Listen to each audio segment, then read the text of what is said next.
ভেনেজুয়েলায় গত সপ্তাহের জোড়া ভূমিকম্পে মৃতের সংখ্যা বেড়ে 1943 জনে দাঁড়িয়েছে। আহত হয়েছেন 10,571 জন। হাজার হাজার মানুষ এখনও নিখোঁজ। উদ্ধার অভিযান অব্যাহত থাকলেও জীবিত মানুষ খুঁজে পাওয়ার আশা ক্রমেই ক্ষীণ হচ্ছে। এদিকে নাসার স্যাটেলাইট বিশ্লেষণ বলছে প্রায় 58,870টি ভবন পুরোপুরি ধ্বংস হয়েছে। আরও জানাচ্ছেন চৈতি সরওয়ার। গত সপ্তাহের জোড়া ভূমিকম্পের ক্ষত এখনো বয়ে বেড়াচ্ছে এই শহর। সময়ের সাথে পাল্লা দিয়ে বেড়েই চলেছে মৃতের সংখ্যা। এখনো নিখোঁজ হাজার হাজার মানুষ। যুক্তরাষ্ট্রের মহাকাশ গবেষণা সংস্থা নাসার স্যাটেলাইটের প্রাথমিক বিশ্লেষণে দেখা গেছে 58,870টি ভবন ধ্বংস হয়ে গেছে। খোলা আকাশের নিচে তাঁবুতে ঠাঁই হয়েছে ভেনেজুয়েলার বহু পরিবারের। রাজধানী কারাকাসের ফ্রান্সিসকো মিরান্ডা পার্কে গড়ে তোলা হয়েছে অস্থায়ী আশ্রয় শিবির। সেখানে স্বেচ্ছাসেবী ও সরকারি সংস্থাগুলো দুর্গত মানুষের মাঝে খাবার, বিশুদ্ধ পানি, কাপড়, চিকিৎসা সেবা ও স্বাস্থ্য সামগ্রী বিতরণ করছে। প্রতিদিনই নতুন নতুন পরিবার আশ্রয় কেন্দ্রে আসছে। আমি এখানে আশ্রয় নিতে এসেছি। এখন সবচেয়ে গুরুত্বপূর্ণ হলো বেঁচে থাকা এবং আবার নতুন করে শুরু করা। খাবার, কাপড়, চিকিৎসা সেবা সবই পাচ্ছি, কিন্তু এভাবে কতদিন? জানি না কবে আবার স্বাভাবিক জীবনে ফিরতে পারবো। আমাদের ভবনটি এখনো বসবাসের উপযোগী কিনা তা কেউ জানায়নি। ভবনটি যেভাবে ক্ষতিগ্রস্ত হয়েছে তাতে হয়তো সময় লাগবে অনেক, তাই আপাতত আশ্রয় কেন্দ্রেই অপেক্ষা করছি। আশ্রয় শিবিরে আসা প্রতিটি পরিবারের তথ্য নিবন্ধন করে তাদের প্রয়োজন অনুযায়ী তাঁবু বরাদ্দ দেওয়া হচ্ছে। তবে সীমিত সম্পদ নিয়ে বাড়তে থাকা চাহিদা সামাল দিতে হিমশিম খেতে হচ্ছে স্বেচ্ছাসেবীদের। প্রতিটি পরিবারের প্রয়োজন অনুযায়ী তাঁবু ও সহায়তা দেওয়ার চেষ্টা করছি, কিন্তু প্রতিদিনই নতুন মানুষ আসছেন, তাই কাজটা খুবই চ্যালেঞ্জিং। এদিকে সবচেয়ে ক্ষতিগ্রস্ত লা গুইরা সহ বিভিন্ন এলাকায় এখনো চলছে উদ্ধার অভিযান। ধ্বংসস্তূপ সরিয়ে আটকে পড়াদের খুঁজছে দেশি বিদেশি উদ্ধারকারী দল। তবে উদ্ধার অভিযানের সবচেয়ে গুরুত্বপূর্ণ প্রথম 72 ঘন্টা পেরিয়ে যাওয়ায় জীবিত কাউকে খুঁজে পাওয়ার সম্ভাবনা দিন দিন কমে আসছে। জাতিসংঘ বলছে ক্ষতিগ্রস্ত এলাকাগুলোতে খাবার, বিশুদ্ধ পানি ও আশ্রয়ের সংকট আরও তীব্র হচ্ছে। আর বিশ্ব স্বাস্থ্য সংস্থা সতর্ক করেছে ভেঙে পড়া স্বাস্থ্য ব্যবস্থার কারণে সংক্রামক রোগ ছড়িয়ে পড়ার ঝুঁকিও বাড়ছে। চৈতি সরোয়ার, ৭১। মেক্সিকোর পশ্চিমাঞ্চলে ক্যালিফোর্নিয়া উপসাগরে 6 মাত্রার একটি শক্তিশালী ভূমিকম্প আঘাত এনেছে। মার্কিন ভূতাত্ত্বিক জরিপ সংস্থা ইউএসজিএস জানিয়েছে এই ভূমিকম্পের ফলে উপকূলীয় অঞ্চলে হালকা কম্পন অনুভূত হলেও তাৎক্ষণিকভাবে কোনো হতাহত বা বড় ধরনের ক্ষয়ক্ষতির খবর পাওয়া যায়নি। স্থানীয় সময় মঙ্গলবার দুপুর 1:45 এই ভূমিকম্পটি আঘাত হানে। এর উৎপত্তিস্থল ছিল সিনালোয়া রাজ্যের এল প্রোগ্রেসো থেকে প্রায় 75 কিলোমিটার দক্ষিণ দক্ষিণ পশ্চিমে। ভূপৃষ্ঠ থেকে 10 কিলোমিটার গভীরে আঘাত হানে ভূমিকম্পটি। বিশ্বের অন্যতম গুরুত্বপূর্ণ জলপথ হরমুজ প্রণালী বিষয়ে কোনো আপোষ করবে না ইরান। স্থানীয় সময় মঙ্গলবার রাষ্ট্রীয় টেলিভিশনে দেয়া এক সাক্ষাৎকারে এমনটা জানান ইরানের পার্লামেন্ট স্পিকার মোহাম্মদ বাঘের গালিবাফ। সম্প্রতি যুক্তরাষ্ট্রের সঙ্গে সমঝোতা চুক্তির পরও এই জলপথে তেহরান তার পূর্ণ নিয়ন্ত্রণ রাখবে বলে সাফ জানিয়ে দিয়েছেন তিনি। গালিবাফ আরও জানান, চুক্তি অনুযায়ী আগামী 60 দিন এই জলপথে সব কার্যক্রম অব্যাহত থাকবে। আলোচনা বা সমঝোতাও এক ধরনের লড়াই। আমেরিকার সাথে আলোচনায় আমরা আসলে কোনো বন্ধুর মুখোমুখি হই না, বরং প্রতিশ্রুতি ভঙ্গকারী এমন এক শত্রুর মুখোমুখি হই যারা সুযোগ পেলেই আমাদের উপর আঘাত হানবে। যারা যুদ্ধের জন্য প্রস্তুত, শুধু তারাই এসব আলোচনা করতে পারে। মার্কিন প্রশাসনের ভেতরেই বিভাজন আছে। রুবিও যান একদিকে, ভ্যান্স অন্য পথে। গত বৃহস্পতিবার রুবিও যখন বাহরাইন সফর করেন তখন তার প্রতিটি পদক্ষেপে ছিল আমাদের সমঝোতা স্মারকের পরিপন্থী। তিনি ইচ্ছা করেই হরমুজ প্রণালী ইস্যুতে উপসাগরীয় দেশগুলোকে আমাদের বিরুদ্ধে উস্কে দিয়েছেন। সমঝোতা স্মারকের ক্ষেত্রে আমরা প্রতিকূলতার সম্মুখীন হয়েছি, তবে আমরা আমাদের অবস্থানে অটল। অন্যদিকে মার্কিন পররাষ্ট্রমন্ত্রী মার্কো রুবিও ওয়াশিংটন চুক্তির আওতায় এবং আব্রাহাম অ্যাকর্ডস কার্যকর করে জায়নবাদী সরকারের সাথে লেবাননের সম্পর্ক স্বাভাবিক করার চেষ্টা চালাচ্ছেন। কিন্তু আমাদের সমঝোতা স্মারকে স্পষ্টভাবে লেবাননের স্বাধীনতা রক্ষার বিষয়টি ছিল। دقیقاً داره استقلال لبنان حفظ میکنه আমরা যুদ্ধ করতে প্রস্তুত এবং আমরা যুদ্ধ করবই, তবে আলোচনার মাধ্যমে যদি এই সমঝোতা স্মারকটি এগিয়ে নেওয়া সম্ভব হয় তবে আমরা সেই পথেই হাঁটব। লেবাননের সার্বভৌমত্ব যেমন আমাদের জন্য একটি রেড লাইন, তেমনি যুক্তরাষ্ট্র যদি সীমা অতিক্রম করে তবে হরমুজ প্রণালীর ওপর আমাদের পূর্ণ নিয়ন্ত্রণ হবে আপোষহীন বিষয়। আগামী ৬০ দিন আমরা হরমুজে পরিষেবা চালিয়ে যাব। بعد از 4-5 دور مذاکره ইরানের ইসলামিক রেভলিউশনারি গার্ড আইআরজিসির 2 সদস্যকে গুলি করে হত্যা করা হয়েছে। আহত হয়েছে আরও 2 জন। মঙ্গলবার রাষ্ট্রীয় সম্প্রচার মাধ্যম IRIB জানায়, স্থানীয় সময় সোমবার সন্ধ্যায় দেশটির পশ্চিমাঞ্চলীয় প্রদেশ কেরমান শাহের পাভেহ অঞ্চলে এই হামলার ঘটনা ঘটে। আইআরজিসির বিবৃতি মতে, অজ্ঞাত সন্ত্রাসীরা বাড়ির প্রবেশ পথে এলোপাতাড়ি গুলি চালালে হতাহতের এই ঘটনা ঘটে। দায়ীদের শনাক্তে তদন্ত চলছে বলেও জানায় আইআরজিসি।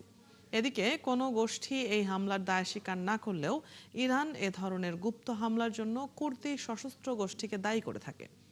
ইরান ও ইরাক সীমান্তবর্তী অঞ্চলে বাস করে কুর্দিরা। তারা ওই অঞ্চলে মূলত আলাদা স্বাধীন রাষ্ট্র গঠন করতে চায়। এজন্য তাদের বিচ্ছিন্নতাবাদী হিসেবে বিবেচনা করে ইরান। দেশটি অভিযোগ করে কুর্দিদের সহায়তা দেয় যুক্তরাষ্ট্র ও ইসরায়েল। পশ্চিম তীরে দিন দিন বাড়ছে ইসরায়েলি আগ্রাসন। হামলা পাল্টা হামলার মধ্যে এবার 100টি কৌশলগত স্থান দখলের পরিকল্পনা করছে ইসরায়েলি বসতি স্থাপনকারী সংগঠনগুলো, যা ফিলিস্তিনি কর্তৃপক্ষের প্রশাসনিক নিয়ন্ত্রণাধীন রয়েছে। আর এই স্থানগুলো ইসরায়েল দখল করলে বদলে যাবে পশ্চিম তীরের মানচিত্র। বিস্তারিত শারমিন স্বপ্নার প্রতিবেদনে। প্রায় প্রতিদিনই ইসরায়েলি সেনাবাহিনী পশ্চিম তীরের বিভিন্ন শহর ও জনপদে অভিযান চালিয়ে আসছে। এসব অভিযানে গ্রেপ্তার, ঘটনাস্থলে জিজ্ঞাসাবাদ এবং বাড়ি তল্লাশির ঘটনা ঘটছে। কিন্তু এবার তাদের পরিকল্পনা ভিন্ন কিছু।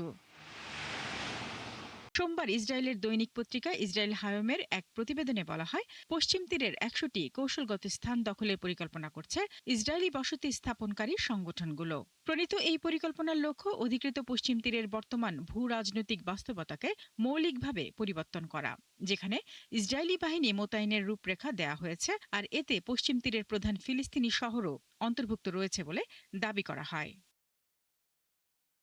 এদিকে ফিলিস্তিন মুক্তি সংস্থা PLO এই প্রস্তাবকে বিপজ্জনক পদক্ষেপ বলে অভিহিত করেছে। তাদের মতে এটি অবৈধ সেটলার গোষ্ঠীগুলোর স্বতন্ত্র উদ্যোগ নয়, বরং ডানপন্থী ইসরায়েলি সরকারগুলোর দীর্ঘদিনের নীতিরই প্রতিফলন। ফিলিস্তিনি কর্তৃপক্ষের তথ্য অনুযায়ী অক্টোবর 2023 থেকে পশ্চিম তীরে ইসরায়েলি সেনাবাহিনী ও বসতি স্থাপনকারীদের হামলায় 1173 জনের বেশি ফিলিস্তিনি নিহত ও 12,666 জন আহত হয়েছে। এছাড়া গ্রেপ্তার হয়েছে প্রায় 23,000। শারমিন স্বপ্না, একাত্তর। ইরানের হয়ে গুপ্তচর বৃত্তির অভিযোগে 20 বছর বয়সী এক মার্কিন নাগরিককে গ্রেপ্তার করেছে ইসরায়েল। তার বিরুদ্ধে ইসরায়েলের বিভিন্ন সংবেদনশীল স্থাপনার ছবি ও ভিডিও ধারণ করে তেহরান সংশ্লিষ্ট এক এজেন্টের কাছে পাঠানোর সুনির্দিষ্ট অভিযোগ রয়েছে। গ্রেপ্তারকৃত মার্কিন নাগরিক তেহরান সংশ্লিষ্ট ওই এজেন্টের সঙ্গে নিয়মিত যোগাযোগ রাখতেন, এমনকি প্রতিটি কাজের বিনিময়ে শত শত ডলার পারিশ্রমিক গ্রহণ করতেন বলেও দাবি করেছে ইসরায়েলি পুলিশ। জেরুজালেম জেলা পুলিশ গত 9 জুন গোপন অভিযান চালিয়ে তাকে আটক করে। তার বিরুদ্ধে প্রসিকিউটরের ঘোষণা দাখিল করা হয়েছে, যার ফলে আগামী কয়েকদিনের মধ্যেই তার বিরুদ্ধে আনুষ্ঠানিক অভিযোগ গঠন করা হবে। ইতালিতে সম্প্রতি ঘটে যাওয়া একই পরিবারের 3 সদস্যের হত্যাকাণ্ডে দেশটির জনগণের মধ্যে এখনও শোক বিরাজ করছে। নিহত কামাল পরিবারের প্রতি শেষবারের মতো শ্রদ্ধা ও শোক জানাতে স্থানীয় বাসিন্দারা আয়োজন করেছে শোক র্যালির। ঘাতকের দ্রুত গ্রেপ্তার ও শাস্তির দাবি জানিয়েছেন তারা। বিস্তারিত লাবণ্য চৌধুরীর রিপোর্টে। ইতালির রোমের কাসালোত্তি এলাকায় নৃশংস হত্যাকাণ্ডে নিহত বাংলাদেশি কামাল পরিবারের প্রতি শেষ শ্রদ্ধা জানাতে আয়োজিত হয় শোক র্যালি ও মোমবাতি প্রজ্বলন কর্মসূচি। আয়োজনে অংশ নেন শত শত ইতালিয়ান নাগরিক, বিভিন্ন স্বেচ্ছাসেবী সংগঠনের সদস্য, ধর্মীয় নেতৃবৃন্দ এবং প্রবাসী বাংলাদেশিরা। নীরবতা আর শোকের মধ্যে দিয়ে তারা নিহত পরিবারের প্রতি সম্মান জানান। শোকসভা থেকে ইতালিয়ান নাগরিক ও প্রবাসী বাংলাদেশিরা একযোগে হত্যাকাণ্ডের অভিযুক্ত শাহাদতকে দ্রুত গ্রেপ্তার করে বিচারের মুখোমুখি করার দাবি জানান। তারা বলছেন, এমন নৃশংস অপরাধের দ্রুত বিচার নিশ্চিত হলে সমাজে শক্ত বার্তা পৌঁছাবে। আমরা এই ঘটনার কমিউনিটির পক্ষ থেকে এই ঘটনার তীব্র নিন্দা জানাই এবং দোষী শাহাদাত হোসেন যাতে খুব শীঘ্রই ধরা পড়ে, আমরা এই ঘটনার সুষ্ঠু বিচার দাবি করি ইতালিয়ান প্রশাসনের কাছে। এখন আমরা চাই না দুই একজনের এই কুখ্যাত এই কর্মকাণ্ডের জন্য আমরা আমাদের প্রবাসে আমাদের বাংলাদেশের ইজ্জত ক্ষুণ্ণ হোক। আমরা চাই এইটার ইতালি প্রশাসন তদন্ত করে সুষ্ঠু বিচার। এর আগে গত শুক্রবার রোমে নিজ বাসায় কামাল পরিবারের 3 সদস্যকে নির্মমভাবে হত্যা করা হয়। ঘটনার পর সন্দেহভাজন ঘাতক শাহাদতের ছবি প্রকাশ করেছে ইতালির আইনশৃঙ্খলা রক্ষাকারী বাহিনী। তবে কয়েকদিন পেরিয়ে গেলেও তিনি এখনো পলাতক। তাকে গ্রেফতার অভিযান অব্যাহত রয়েছে দেশটির প্রশাসনের। লাবণ্য চৌধুরী, ৭১, ইতালি। যুক্তরাষ্ট্রে জন্মসূত্রে নাগরিকত্ব বাতিলে প্রেসিডেন্ট ডোনাল্ড ট্রাম্পের নির্বাহী আদেশ খারিজ করে দিয়েছে দেশটির সুপ্রিম কোর্ট। মঙ্গলবার দেয়া এক রায়ে ট্রাম্পের আদেশকে অবৈধ ঘোষণা করেন তিনি। ফলে যুক্তরাষ্ট্রে জন্ম নেওয়া শিশুদের নাগরিকত্ব নিয়ে দীর্ঘদিনের সাংবিধানিক অধিকার বহাল থাকলো। রায়ে সুপ্রিম কোর্ট স্পষ্ট করেছে, যুক্তরাষ্ট্রের মাটিতে জন্ম নেয়া যে কোনো ব্যক্তি নাগরিকত্ব লাভ করবে, তার বাবা মায়ের অভিবাসন অবস্থান যাই হোক না কেন। অর্থাৎ শিশুটির বাবা মা অবৈধভাবে যুক্তরাষ্ট্রে অবস্থান করলেও জন্মসূত্রে সেই শিশু মার্কিন নাগরিক হিসেবে স্বীকৃতি পাবে। ট্রাম্প দীর্ঘদিন ধরে মার্কিন নাগরিকত্ব দেওয়ার উদ্দেশ্যে যুক্তরাষ্ট্রে সন্তান জন্ম দেওয়ার প্রবণতার সমালোচনা করে আসছিলেন। সুপ্রিম কোর্টের এই সিদ্ধান্ত তার জন্য একটি বড় ধাক্কা হিসেবে দেখা হচ্ছে। ভারতের রাজস্থানে এক্সপ্রেসওয়েতে স্লিপার বাসের সঙ্গে একটি ট্রাকের সংঘর্ষ হয়েছে। সংঘর্ষের পর স্লিপার বাস সহ ট্রাকটিতে আগুন ধরে যায়। এতে 7 জন নিহত এবং 22 জন যাত্রী আহত হয়েছেন। ভারতীয় সংবাদ মাধ্যম এনডিটিভির এক প্রতিবেদনে এই তথ্য জানানো হয়েছে। প্রতিবেদনে বলা হয়েছে, রাজস্থানের দৌসার কাছে দিল্লি মুম্বাই এক্সপ্রেসওয়েতে মঙ্গলবার রাত 2:30টার দিকে এই দুর্ঘটনা ঘটে। এ সময় বাসটি ঋষিকেশ থেকে মধ্যপ্রদেশের ইন্দোরের দিকে যাচ্ছিল। বাসটি প্রথমে একটি ট্রাকের সঙ্গে ধাক্কা খায়, এরপর 2টি বাহনেই আগুন ধরে যায়। খবর পেয়ে দমকল বাহিনী আগুন নিয়ন্ত্রণে আনে। আহতদের অধিকাংশই নারী ও শিশু। তাদের চিকিৎসার জন্য দৌসা জেলা হাসপাতালে ভর্তি করা হয়েছে। কর্মকর্তারা জানিয়েছেন, স্থানীয় প্রশাসন দুর্ঘটনার কারণ খতিয়ে দেখতে তদন্ত শুরু করেছে। এছাড়া আহতদের বিস্তারিত পরিচয় শনাক্তের কাজও চলছে। পাকিস্তানের লাহোরে একটি কোচিং সেন্টারের ছাদ ধসে 14 শিশু নিহত হয়েছে। আহত আরও 5 শিশু। স্থানীয় সময় মঙ্গলবার কাহনা এলাকায় এই দুর্ঘটনা ঘটে।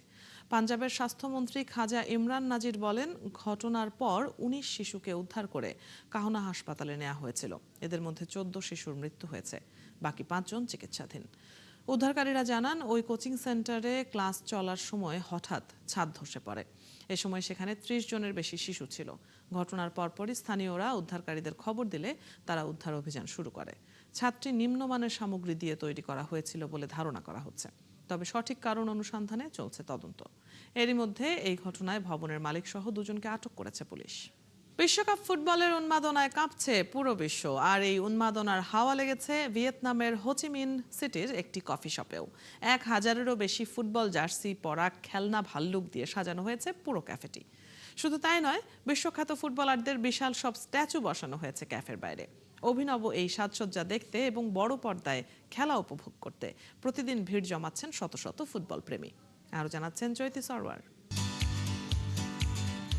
ভিয়েতনামের হোচিমিন সিটির এই ক্যাফেটি এখন ফুটবল ভক্তদের আড্ডার প্রধান কেন্দ্রবিন্দু। যেদিকেই চোখ যায় শুধুই ফুটবল জার্সি পরা ছোট বড় টেডি বিয়ার। কোনোটা ঝুলছে সিলিং থেকে, কোনোটা সাজানো দেয়ালে।